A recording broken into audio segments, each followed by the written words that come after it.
Baby, mag-ingat ka sa pagdupong sa mesa, pawis na pawis ka. Baka matulungan ng pawis ng pagkain.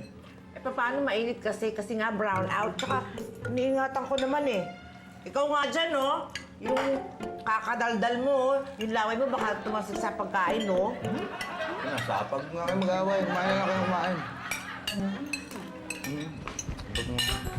Hi! Hi, Elsa! Hi, Uy, Tito! dito ka Naku, pala. ay, sensya na kayo. Tuloy-tuloy na ako pumasok dito kasi excited akong ano kayo mapalita sa inyo. Ano ba? Yun. Ano, nanalo ba ako sa loto? Pitoy, obra ka na!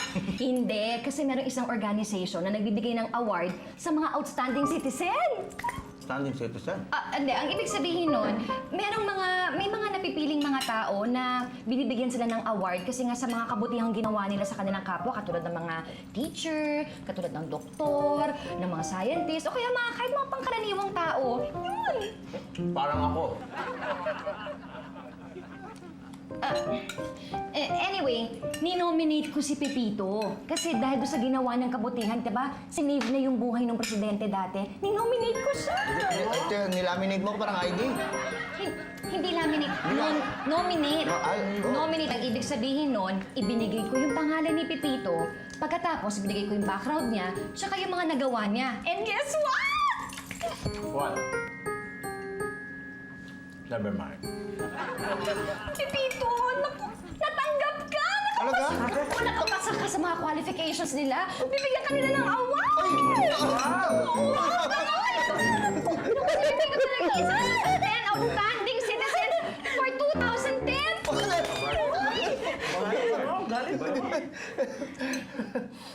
Di ba masarap?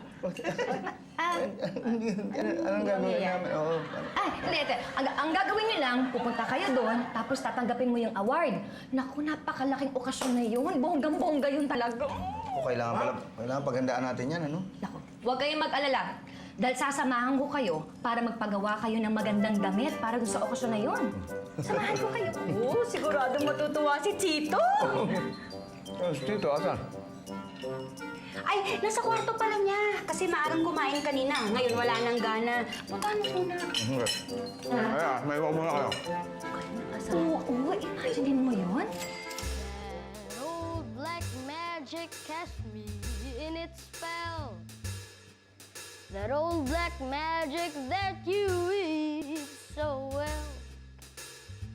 I see fingers up and down my spine.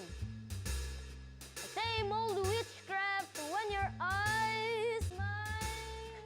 And then that elevator starts its rise. Down and down I go, round, down and down I go. Ang ganda pala ng boses ni Chito. Oo. Tawagin na natin. Wag. Di ba kanina nga nahihiya kumanta? Baka dahil may mga tao kaya siya nahihiya. Oo, istorbo yun. Hiya mo siya kumanta na. Magaling, ano? Ang ganda ng boses. Tika na, buti pa bumalik na lang tayo sa pagkain. Pitch, babalik na tayo sa pagkain? Kami lang ang babalik, hindi mo naman iniwan eh. Kulang pa. Tama ako dyan.